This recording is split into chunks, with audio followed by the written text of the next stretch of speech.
तो आज की क्लास में हम लोग क्वेश्चन नंबर 8 से आगे करने वाले हैं। इसके पहले वाली क्लास में हम लोगों ने 11.1 एक्सरसाइज के रिमेनिंग क्वेश्चन कर लिए। ठीक है, तो क्वेश्चन नंबर 8 को पहले हम लोग समझते हैं और फिर देखते हैं कि इसको किस तरीके से हम लोग सॉल्व कर सकते हैं। स्क्वायर शेप का ग्रास फील्ड है और इस ग्रास फील्ड में हॉर्स को हमने एक कॉर्नर पे 15 मीटर लेंथ के रोप से टाई किया है। ठीक है, 15 मीटर नहीं, 5 मीटर रोप के लेंथ से इसको टाई कर रखा है। और ये जो हमारा पूरा जो स्क्वायर फील्ड है, इसका जो साइड का लेंथ है ये 15 मीटर है। ठीक है, so these are the given information. हमें क्या निकालना है कि ये घोड़ा कितने एरिया तक के घास को चर सकता है, ग्रेजिंग एरिया हमें निकालना है। सो बेसिकली ये जो हॉर्स है, इसका जो ग्रेजिंग एरिया होगा ये सेक्टर के एरिया के इक्वल होगा, और ये सेक्टर किसके इक्वल होगा, तो एक क्वाड्रेंट के इक्वल होगा। ठीक है, क्योंकि यहाँ पे जो एंगल ऑफ सेक्टर है ये 90 डिग्री है। तो फर्स्ट क्वेश्चन अटेम्प्ट करते हैं। ठीक है, किसी बच्चे को नहीं समझ में आएगा तो पूछ लोगे। तो कह रहा है यहाँ पे हमें निकालना है ग्रेजिंग एरिया ऑफ हॉर्स। तो लिख लेते हैं ग्रेजिंग एरिया ऑफ हॉर्स।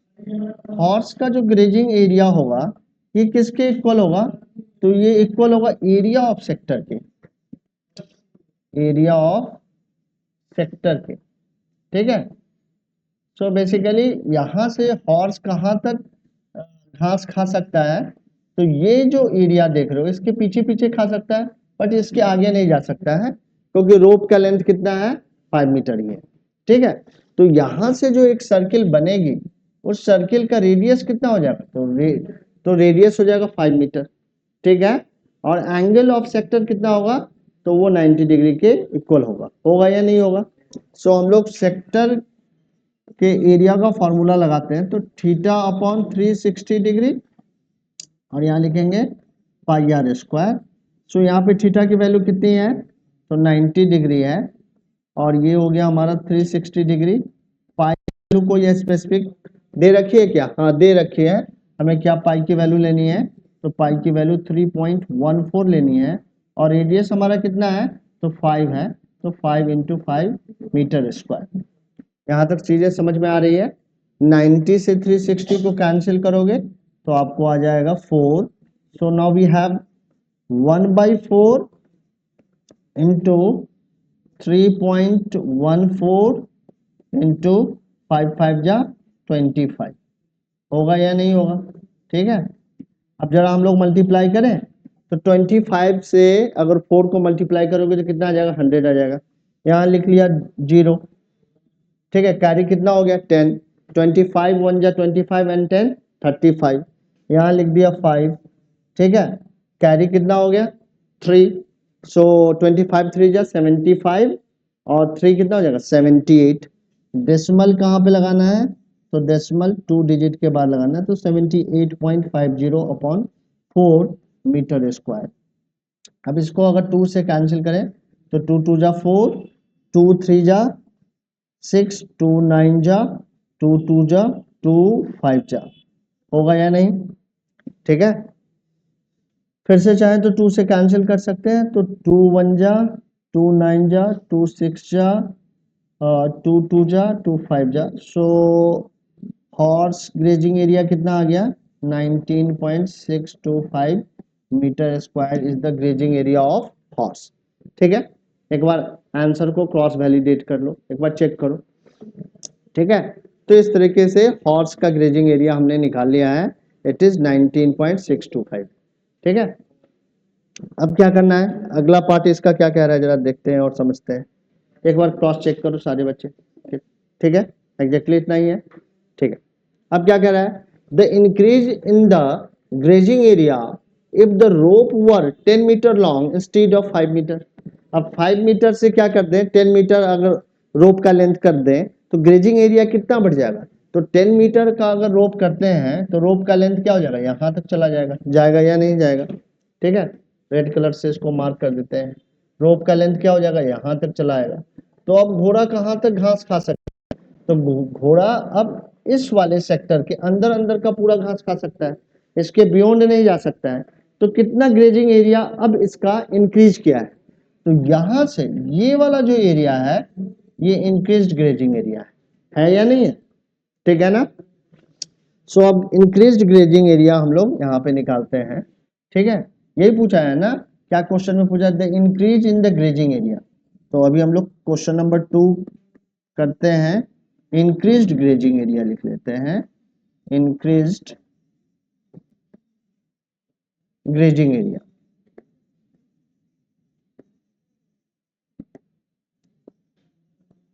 ठीक है, तो हमारा पहला हो जाएगा थीटा अपॉन थीटा 1 ले लेते हैं, थीटा अपॉन 360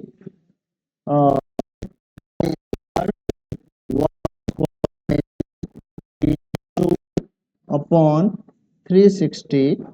थीटा दोनों में कॉमन ही है, तो थीटा 1 थीटा 2 नहीं लिखते हैं, क्योंकि एंगल ऑफ सेक्टर क्या रहने वाला है, सेम ही रहने वाला है।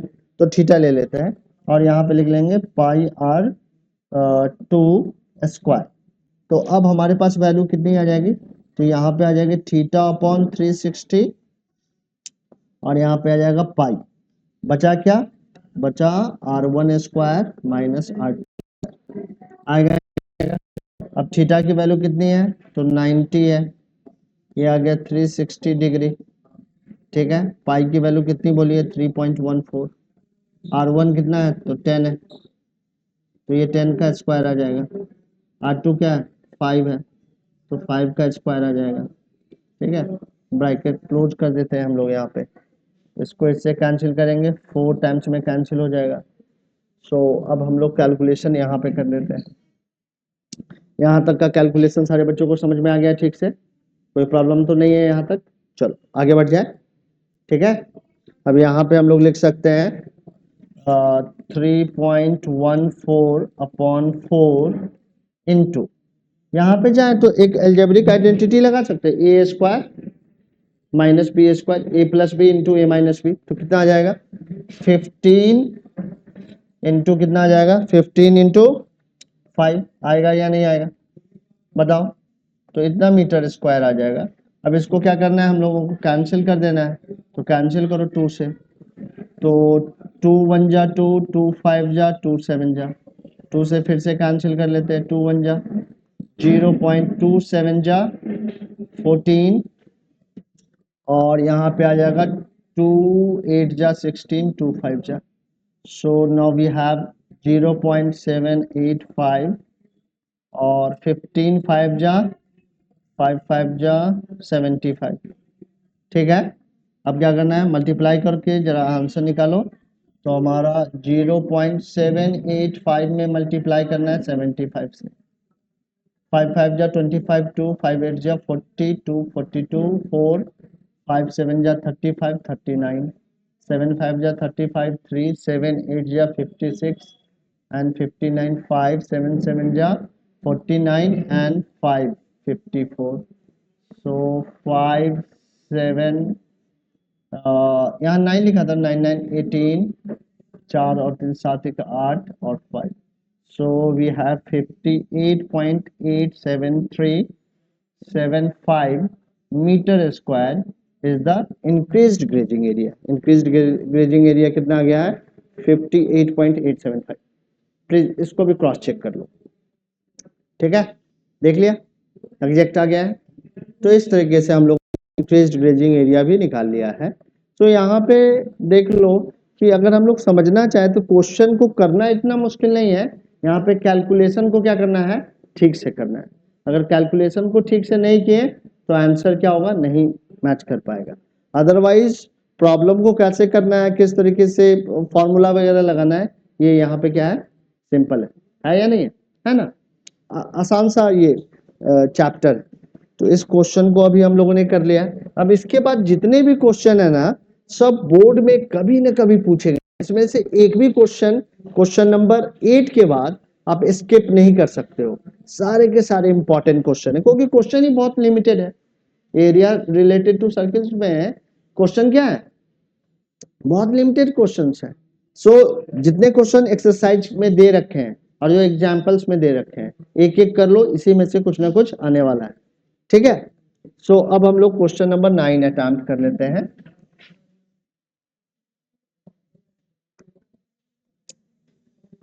क्वेश्चन नंबर 9 के करस्पॉन्डिंग डायग्राम भी दे रखा है, तो उस डायग्राम को भी वहां से क्रॉप कर देते हैं।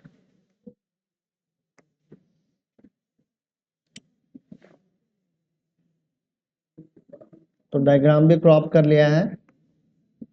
एक और भी फैक्टर इंपॉर्टेंट होता है मेंसुरेशन के क्वेश्चन में, जो स्टेटमेंट दे रखा है ना, उस स्टेटमेंट के करस्पॉन्डिंग जो इंफॉर्मेशन है उसको भी ठीक से समझना पड़ेगा। ठीक है, अगर इंफॉर्मेशन ठीक से नहीं समझ पाया तो फिर ठीक से फॉर्मूला भी नहीं लगा पाओगे।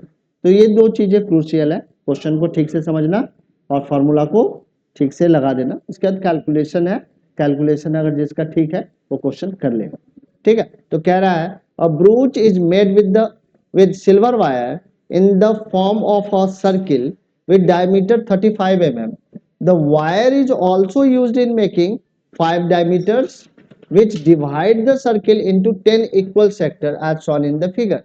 तो एक ब्रूच बनाया है और इस ब्रूच का डायमीटर दे रखा है 35 mm का। ये क्या है, ब्रूच का डाया है। और कह रहा है कि इसमें हमने कितने डाया ड्रॉ किए हैं, तो 5 डायमीटर यहाँ पे है और इससे हमारा पूरा ब्रूच कितने एरिया में डिवाइड हो जा रहा है, तो 10 इक्वल सेक्टर में क्या हो रहा है, डिवाइड हो रहा है।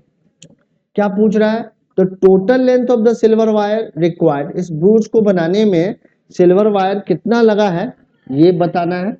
दूसरा पूछ रहा है area of sector of the area of each sector of the ब्रूच, इस ब्रूच के थ्रू जो सेक्टर बन रहा है उसका एरिया कितना होगा ये निकालना है। तो पहले हम लोग ये देखते कि इस ब्रूच को बनाने में कितना सिल्वर वायर यूज हुआ है। पहले ये समझ लेते हैं कि कहाँ कहाँ पे सिल्वर वायर लगाया होगा इस ब्रूच को बनाने में। तो सिल्वर वायर एक तो सरकमफ्रेंस पे लगाया होगा या नहीं लगाया होगा। ठीक है, इस तरीके से सरकमफ्रेंस पे सिल्वर वायर इसको लगाना पड़ा होगा। ठीक है, सो सरकमफ्रेंस ऑफ द सर्किल के इक्वल लेंथ का एक तो वायर चाहिए होगा। फिर क्या है, यहाँ पे 5 डाया मैंने उसने ड्रॉ किया है, 1 2 3 4 एंड 5। सो यहाँ पर भी silver length of silver wire required. ठीक है, first part total length of silver wire required. ठीक है, कितना सिल्वर वायर रिक्वायर होगा इस ब्रूच को बनाने में, तो 2 पाई आर एक सर्किल का circumference into plus 5 into D, D क्या है, डायमीटर है। ठीक है, तो यहाँ पे हमारा पाई की वैल्यू 22/7 ही ले रहे हैं और रेडियस कितना दे रखा है, तो डाया मालूम है तो डाया से हम लोग रेडियस निकाल सकते हैं। डायमीटर का लेंथ कितना है, तो 35 mm है, तो इसका हाफ क्या हो जाएगा, हमारा रेडियस हो जाएगा, तो 35/2। ठीक है, साथ में 5 इंटू 35, इतना mm हमें सिल्वर वायर चाहिए होगी।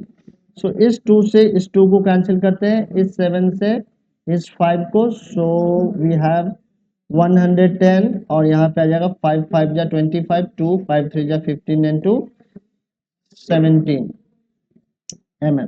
कितना आ गया, तो आ गया 285 mm हमारा क्या होगा, सिल्वर वायर रिक्वायर्ड होगा इस ब्रूच को बनाने के लिए। ठीक है, समझ में आई बात। अब क्या है, एरिया ऑफ ईच सेक्टर।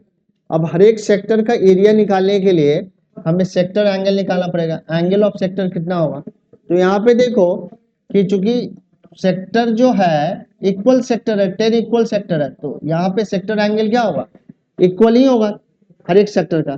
तो theta plus theta plus theta plus theta क्या होगा, 10 थीटा इज इक्वल टू क्या होगा, 360 डिग्री। तो थीटा निकाल लेंगे इससे, यहाँ पे कंसीडर कर लो, let theta be the angle of sector, angle of sector. ठीक है, सो यहाँ पे 10 theta is equal to 360 degree.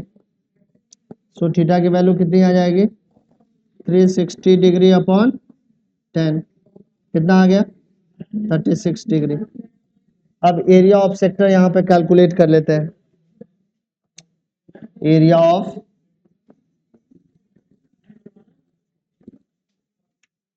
Area of sector किसके इक्वल होगा तो theta upon 360 degree pi r square.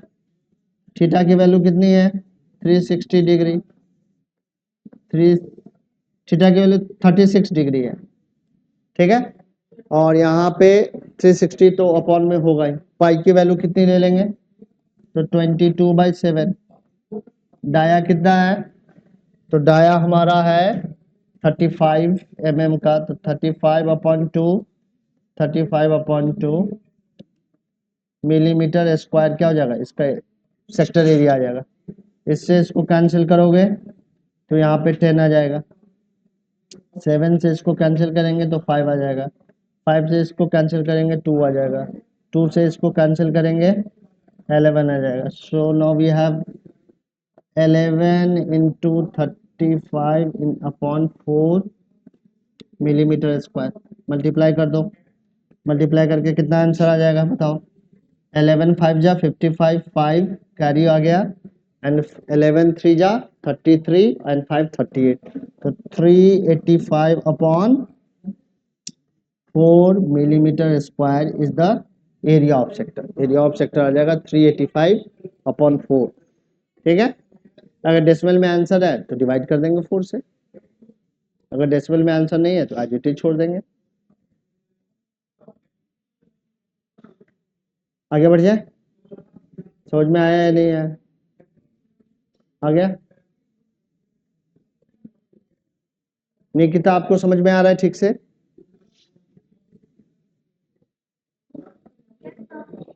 ठीक है। तो सारे बच्चों ने लिख लिया है जो भी ऑफलाइन में स्टूडेंट है। चलो आगे बढ़े फिर लिखो फटाफट लिखो। इसके बाद हम लोग सर्किल स्टार्ट करेंगे ठीक है। सर्किल के बाद लास्ट चैप्टर बन जाएगा सरफेस एरिया एंड वॉल्यूम और स्टैटिस्टिक 2 चैप्टर। हाँ हाँ इसका theta upon 360 degree into pi r square लिखा है यार। नीचे तो काट पीट किया है इतना समझ में थोड़ी आएगा ये तो खुद से करना पड़ेगा। एग्जैक्टली डायग्राम सीधा आंसर लिखो तुम ये 385 अपॉन 4 मिलीमीटर स्क्वायर। ये सब तो खुद से करना है इंटरमीडिएट स्टेप। यहाँ से कैसे ऐसा पैटर्न बनाना चाहोगे कैसे बनेगा ठीक है।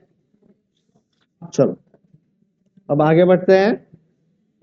अब क्या कह रहा है 10th क्वेश्चन भी आ चुका है बोर्ड में।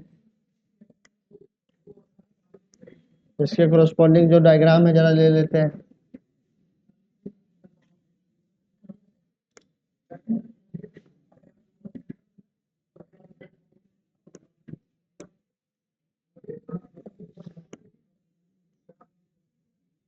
क्या डायग्राम में कह रहा है an umbrella has 8 ribs.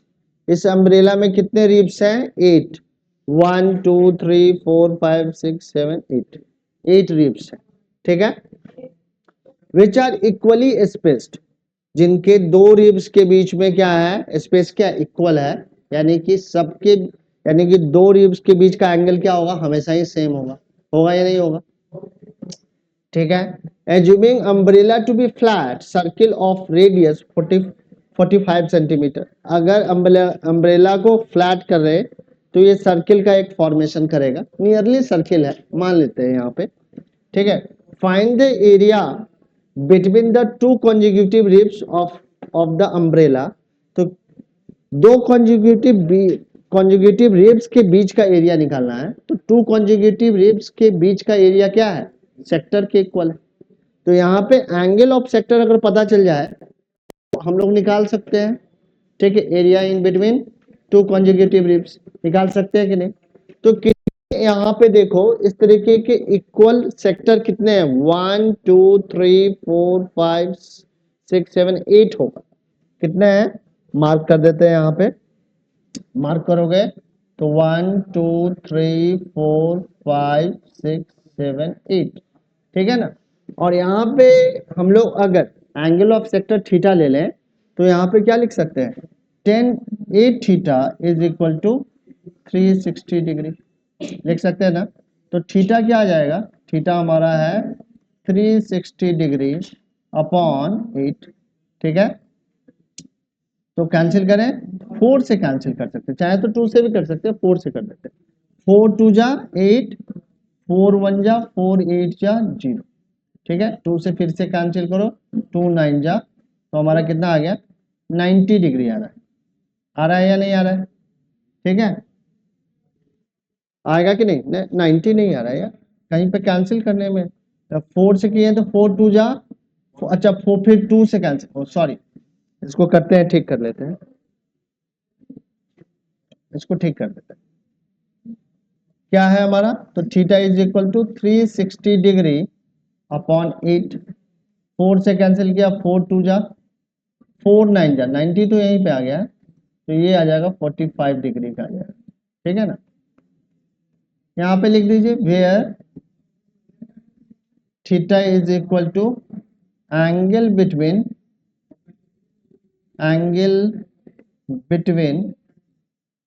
To consecutive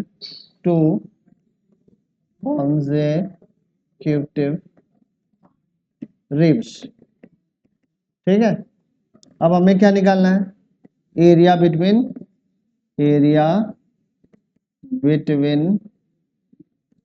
to consecutive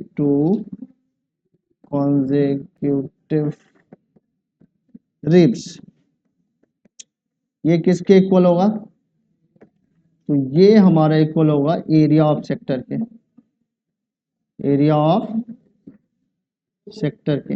area of sector का क्या फॉर्मूला है, theta upon 360 degree pi r square.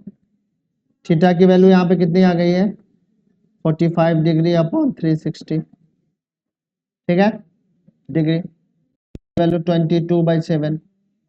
Rib का लेंथ दे रखा है, रिब का लेंथ कितना है 45 इंटू 45 सेंटीमीटर स्क्वायर, ठीक है। अब क्या करना है, कैंसिल कर देते हैं, क्या 11 छूट गया, पहले कर लो 12 फिर 11 कर लेंगे, कोई दिक्कत नहीं है।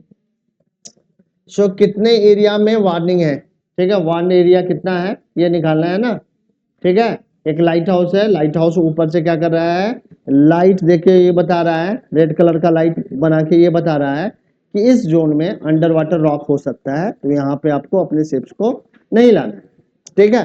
किस तरीके का बना रहा है एरिया, तो इस तरीके का एरिया बना के बता रहा है। एरिया कैसा है, तो सेक्टर के फॉर्म में है, ठीक है। लाइट हाउस क्या कर रहा है, सी पे इस तरीके का एरिया बना के बता रहा है कि इस एरिया में आपको ट्रेवल नहीं करना है, क्योंकि यहाँ पे अंडर वाटर रॉक हो सकता है।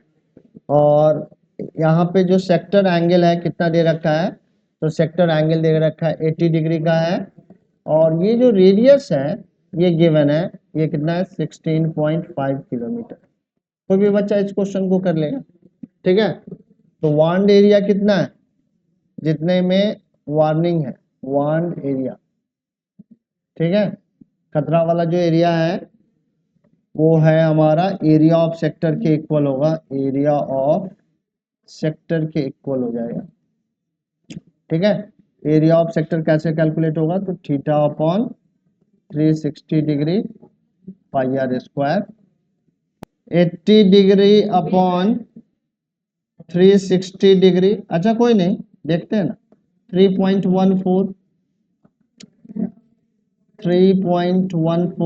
इंटू रेडियस हमारा कितना है, तो 16.5 इंटू 16.5, ठीक है।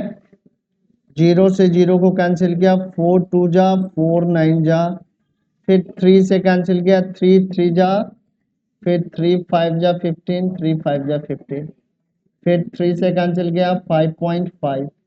अब हमारे पास ये किलोमीटर स्क्वायर में ही आएगा। अब हमारे पास वैल्यू क्या क्या आ गई, 2 into 3.14 into 5.5 into 5.5 kilometre square.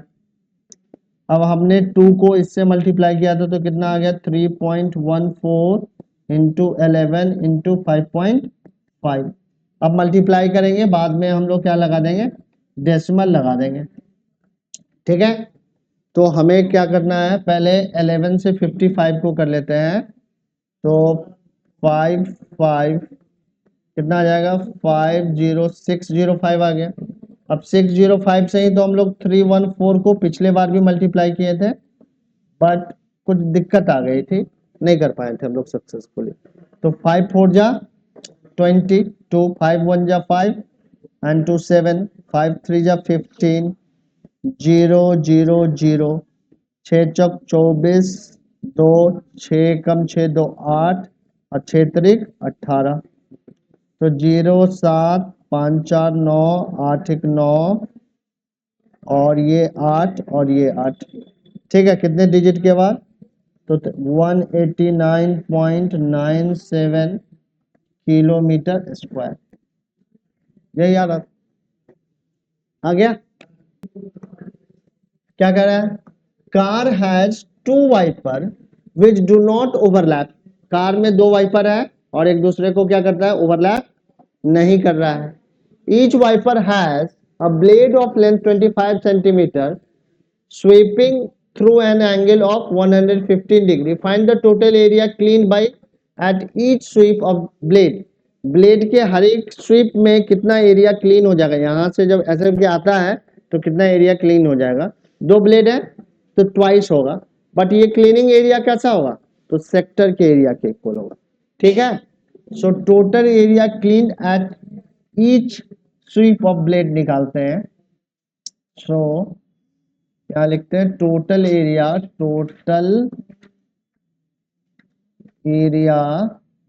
Cleaned at each sweep of the blades. कितने ब्लेड्स हैं भाई, 2 ब्लेड्स हैं। ठीक है, सो ये किसके equal, 2 into area of sector के इक्वल हो जाएगा, क्योंकि तो सेक्टर का एरिया ही बनेगा। ठीक है, कैसे बनेगा, तो यहां पे मान लो कि ये वाइपर है और वाइपर ऐसे करके यहां तक आ गया, तो ये एरिया किस कैसा है, तो सेक्टर के एरिया है। तो 2 into theta upon 360 pi r square. ठीक है, एंगल ऑफ सेक्टर कितना दे रखा है, 115 डिग्री अपॉन 360 डिग्री। पाई की वैल्यू कोई स्पेसिफिक नहीं है, तो 22/7 और रेडियस कितना है, 25 इंटू 25 सेंटीमीटर स्क्वायर। अब कैंसिल करना है, कैंसिल करते हैं। तो इसको 5 से कैंसिल कर दें, 5 2 जा 10, 5 3 जा 15। ठीक है, 5 7 जा 35 एंड 5 2 जा 10, 72। 2 से कर देते हैं 36। अब 2 से करेंगे यहाँ पे कैंसिल, तो 11, 2 से 2 1 जा 2 8 जा। अब कैंसिल होगा क्या, नहीं होगा। ठीक है, सो आ गया 11 इंटू 25 इंटू 25 और यहाँ आ गया तुम्हारा 126 सेंटीमीटर स्क्वायर। अब क्या करना है, अगर फ्रैक्शनल, देखो आंसर फ्रैक्शनल है या डेसिमल है, जरा देख के बताओ। फ्रैक्शनल ही है तो नीचे में तो वही 126 ही होगा। हाँ, ऊपर में 23 छूट गया, 23, हाँ एक 23 छूट गया यहाँ पे, एक यहाँ पे 23 भी आएगा। ठीक है, नीचे में तो 126 ही होगा उसके आंसर में। ठीक है, नीचे वाला डिनोमिनेटर क्रॉस चेक करो, फिर न्यूमरेटर तो हम लोग मल्टीप्लाई कर लेंगे। ठीक है, तो ऊपर में क्या करना है, मल्टीप्लाई करना पड़ेगा मेहनत से। तो 25 को 25 से मल्टीप्लाई करेंगे तो कितना आ जाएगा, 625 आ जाएगा। आएगा या नहीं आएगा, इसको 11 से मल्टीप्लाई करेंगे तो कितना आ जाएगा 625 इंटू 625, तो 5786 आ गया। तो 6875 को अब किससे करना है, 23 से करना है। 5 तिया 15, 7 तिया 21, 22, 2 8 त्रिक 24 और 2 26, 2 6 त्रिक 18 और 2 20, 5 दूना 10, 1 7 दूना 14, 1 15 और 8 दूना 16, 1 17, 1 6 दूना 12, 1 13, तो आ गया 5 2 6 5 11 8 5 1, कितना आ गया 23 से हो गया ना मल्टीप्लाई। अब आंसर हमारा आ जाएगा, आंसर क्रॉस चेक कर लो, 158,125 अपॉन 126 सेंटीमीटर स्क्वायर। मेहनत लगा के करना पड़ेगा मल्टीप्लीकेशन, ठीक है। जैसे मैं मेहनत लगा के करता हूँ ना, कितना लगता हो, 30 सेकेंड लग जाता हो मैक्सिमम, एट मैक्स 1 मिनट नहीं लगता हो। तो इसी तरीके से आपको भी करना पड़ेगा, ठीक। आगे बढ़ जाए, चलो। अब हमारा कहाँ तक पहुंच गए, तो 11 हो गया, 12 हो गया। अब हमारे को अपन लोगों को करना है क्वेश्चन नंबर 13। क्या कह रहा है, डायग्राम गिवन है, डायग्राम ले लेते हैं।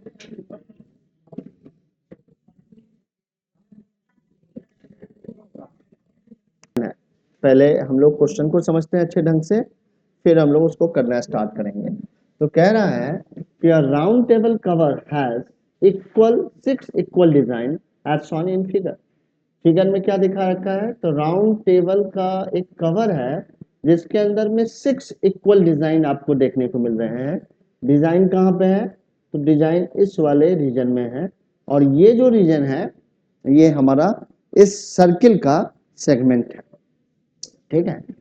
If the radius of the cover is 28, radius of cover क्या है 28 सेंटीमीटर है, find the cost of making the design at the rate of rupees 0.35 पर सेंटीमीटर स्क्वायर। तो इस पूरे डिजाइन को बनाने में क्या कॉस्ट पे करना पड़ेगा, ये हमें कैलकुलेट करना है। तो इस डिजाइन का पहले हमें क्या करना पड़ेगा कि ये जो 6 इक्वल डिजाइन है, इन पूरे 6 इक्वल डिजाइन का पहले हमें एरिया निकालना पड़ेगा, और इस एरिया को हम लोग क्या कर देंगे कि गिवन रेट से मल्टीप्लाई कर देंगे, तो हमें इस डिजाइन को बनाने में जो भी कॉस्ट लगेगा वो हमें निकल आएगा। अब डिजाइन कैसे है, तो 6 इक्वल डिजाइन है। 6 इक्वल डिजाइन होने के कारण आप देखोगे कि इस तरीके का 6 इक्वल आपका सेगमेंट बनेगा, और इसी सेगमेंट का हमें एक सेगमेंट के एरिया को पहले निकालेंगे, उसको 6 से मल्टीप्लाई कर देंगे, तो इस तरीके से हमें क्या हो जाएगा, डिजाइन टोटल डिजाइन का एरिया पता चल जाएगा। बट टोटल डिजाइन का एरिया निकालने के पहले हमें ये एंगल चाहिए जो कि क्या कहलाता है हमारा, जो कि कहलाता है हमारा एंगल ऑफ सेक्टर। तो पहले हमें निकालना है एंगल ऑफ सेक्टर, ठीक है। तो एंगल ऑफ सेक्टर कैसे निकालेंगे, तो अगर मैं ये जो हमारा एक सेक्टर का फॉर्मेशन हो रहा है, और यहाँ पे चूंकि कह रहा है कि ये डिजाइन जो है इक्वल डिजाइन बना रखे हैं, तो यहाँ पे जो एंगल इस सेंटर पे, इस सर्कुलर जो कवर है इसके सेंटर पे जो एंगल बनेगा, वो हमने अगर एक सेक्टर का अगर हम लोग थीटा कंसीडर करेंगे और 6 इक्वल सेक्टर हैं, तो ये भी थीटा हो जाएगा, ये भी थीटा हो जाएगा, ये भी थीटा हो जाएगा, ये भी थीटा हो जाएगा, और ये लास्ट वाला भी हमारा थीटा ही होगा, होगा या नहीं होगा। सो इस तरीके से 6 थीटा को हम लोग क्या कर सकते हैं, ये 360 के इक्वल होगा। तो पहले हम लोग कंसिडरेशंस में एक स्टेटमेंट लिख लेते हैं कि late theta be the angle of sector, ठीक है। सेक्टर का एंगल हमारा क्या है, तो थीटा है। तो इस तरीके से हम लोग लिख सकते हैं 6 theta is equal to 360 degree, just come in. So this implies that theta is equal to 360 degree upon 6, ठीक है। कैंसिल करोगे तो फाइनली आपको थीटा की वैल्यू कितनी आ जाएगी, 60 डिग्री आ जाएगी, ठीक है। तो एंगल ऑफ सेक्टर हमें पता चल गया। ठीक, एंगल ऑफ सेक्टर क्या है, 60 डिग्री है।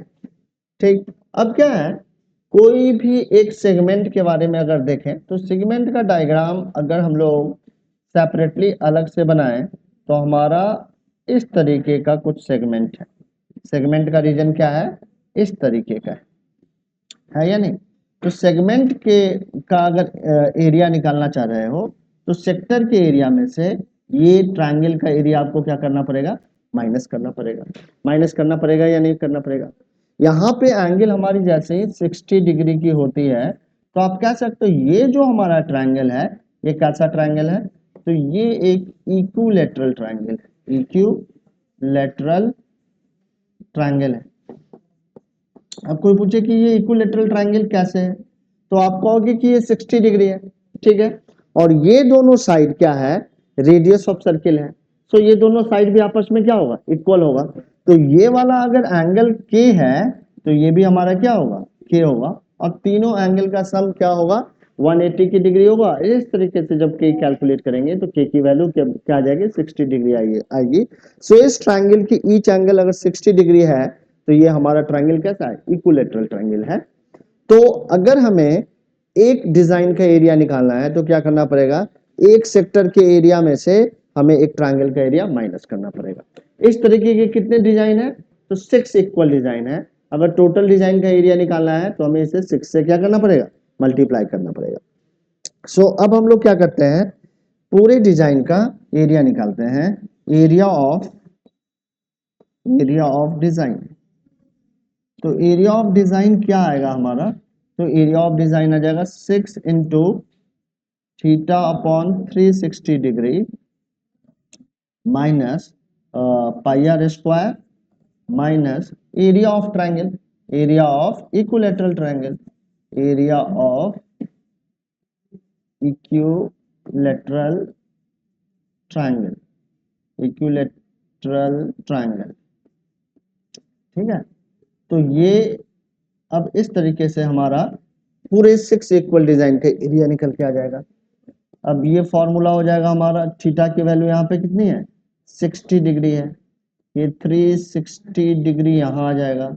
पाई की वैल्यू कुछ स्पेसिफिक नहीं दे रखी है तो हम लोग यहाँ पे सब्स्टिट्यूट करने वाले हैं 22/7। और यहाँ पे जो हमारा रेडियस है वो क्या है, तो रेडियस है 28 सेंटीमीटर, तो 28 इंटू 28। और इक्विलैटरल ट्रायंगल का जो एरिया होता है ये 3/4 इंटू आर स्क्वायर यहाँ पे आएगा। सो अगर हम लोग इससे इसको कैंसिल करें तो हमारा 1/6 आ जाएगा। तो अब अगर हम लोग देखें तो 1/6 into 22/7 into 28 into 20 minus √3/4 into 28 into 28, ऐसा ही कुछ आएगा। किसमें आएगा, यूनिट क्या होगा, तो सेंटीमीटर स्क्वायर होगा या नहीं होगा। तो इस तरीके से 6 डिजाइन का हमारा कैलकुलेट हो जाएगा। ठीक है, अब हम लोग करते हैं क्या, 6 इक्वल डिजाइन का एरिया पहले कैलकुलेट कर लेते हैं और एग्जैक्ट वैल्यू जो यहाँ पे आएगी वो यहाँ पे हम लोग लिखेंगे। ठीक है, तो सारे बच्चे मिलजुल के अभी मैं इसको बताता हूँ कैसे करना है। तो 6 इंटू 28 इंटू 28 कॉमन ले लेता हूँ, तो अब हमारे पास क्या बचा, तो यहाँ पे हमारा हो गया बचा 1/6 इंटू 1/6 इंटू 22/7। और यहाँ पे जो हमारी वैल्यू आ जाएगी, √3 की वैल्यू कितनी है, तो 1.7 दे रखी है, अपॉन में 4 है। तो इसे हमें क्या करना है, सॉल्व करके यहाँ पे हम लोग लिखने वाले हैं। ठीक है, 4.8 आ जाएगी, कैलकुलेट करके 464.8 सेंटीमीटर जब आप कैलकुलेट करेंगे तो इतना आपको 6 इक्वल डिजाइन का एरिया आ जाएगा, 464.8 सेंटीमीटर स्क्वायर अप्रॉक्स वैल्यू है ये। अब क्या करते हैं, अब हमें क्या करना है, कॉस्ट निकालना है। तो कॉस्ट ऑफ डिजाइन अब हम लोग कैलकुलेट कर लेते हैं। तो कॉस्ट ऑफ डिजाइन, तो कॉस्ट ऑफ डिजाइन क्या होगा, cost of design will be rupees 0.35, ये क्या है, रेट दे रखा है। इसी रेट को हमें क्या करना है, एरिया ऑफ डिजाइन से मल्टीप्लाई कर देना है।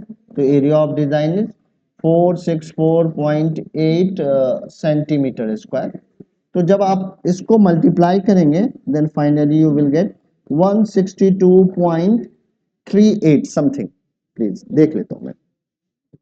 तो अभी जो फाइनल आंसर हमारा आ जाएगा 162.68, इतना रुपीज हमें क्या करना पड़ेगा, पे करना पड़ेगा। समझ में आ रहा है? तो इस तरीके से हमें कैलकुलेशंस में प्रिसाइज बनना पड़ेगा।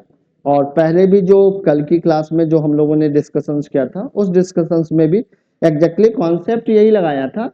हो सकता है कि कैलकुलेशन में छोटी मोटी मिस्टेक हुई होगी, इसलिए हमारा आंसर क्या हुआ था, मैच नहीं हो पाया। ठीक है, तो इस तरीके से हमें क्वेश्चन नंबर 13 को अटेम्प्ट करना है। सारे बच्चे फटाफट लिख लो, फिर हम लोग अगले क्वेश्चन की तरफ बढ़ते हैं, देखते हैं कि क्या करना है। अब इस लास्ट क्वेश्चन में कह रहा है tick the correct answer in the following, area of sector of angle P of a circle with radius R is. तो यहाँ पे कौन सा ऑप्शन हमारा क्या है, MCQ दे रखा है, कौन सा ऑप्शन हमारा ट्रू होगा, एरिया ऑफ सेक्टर पूछ रहा है। ठीक है, एरिया ऑफ सेक्टर में एंगल ऑफ सेक्टर दिया हुआ है, एंगल ऑफ सेक्टर कितना है, तो P डिग्री है। तो हमारा जो एरिया ऑफ सेक्टर है, एरिया ऑफ सेक्टर, ठीक है, एरिया ऑफ सेक्टर किसके इक्वल होता है, तो ये theta upon 360 degree pi r square. अब यहाँ पे एंगल ऑफ सेक्टर क्या है, तो एंगल ऑफ सेक्टर यहाँ पे P है, तो यहाँ पे हम लोग P लिख देंगे। यहाँ पे क्या लिखेंगे, 360 डिग्री। और यहाँ पे हमारा पाई, और रेडियस को कैसे रिप्रेजेंट किया है, तो रेडियस को यहाँ पे कैपिटल R से रिप्रेजेंट कर रहा है, तो यहाँ पे हम लोग लिखेंगे कैपिटल R स्क्वायर। अब देखो कि क्या ये ऑप्शन इसके इक्विवेलेंट है, नहीं है। क्या ये ऑप्शन इसके इक्विवेलेंट है, नहीं है।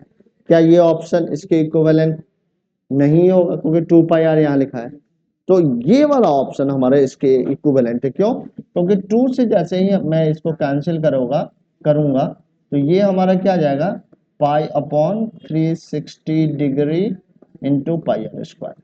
तो इसी ऑप्शन को मैं ऐसे भी लिख सकता हूं, पाई अपॉन 720 डिग्री, और यहाँ पे क्या लिख दूं, 2 पाई आर स्क्वायर।